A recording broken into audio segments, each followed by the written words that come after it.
السلام عليكم. لا تنسوا الاعجاب بالفيديو والاشتراك في القناة تشجيعا لنا لنستمر بنشر المزيد ان شاء الله.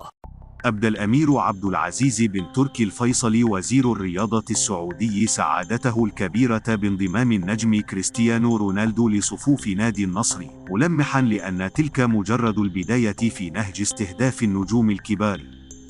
النصر أعلن رسميا مساء اليوم التعاقد مع النجم البرتغالي بعقد يمتد حتى صيف 2025، لكن دون الكشف عن التفاصيل المالية.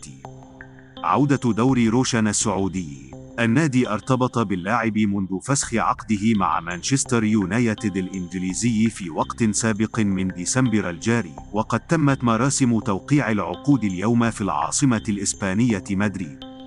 وزير الرياضة رحب باللاعب عبر تويتر وأكد أن المزيد من الصفقات النارية الكبرى قادمة للدوري السعودي، إذ كتب: سعيد بتواجد أحد أفضل لاعبي العالم لبدء مسيرته الجديدة في السعودية. أضاف: مرحبا بك كريستيانو في المملكة، وسندعم بقية أنديتنا لصفقات نوعية مع نجوم عالميين قريبا.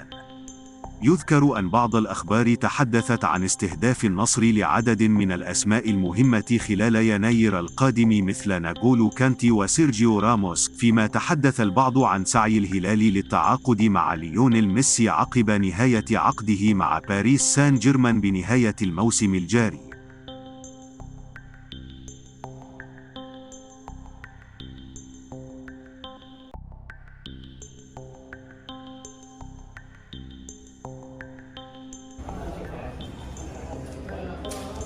ايش شعورك بعد تعاقد امس النصر مع كريستيانو؟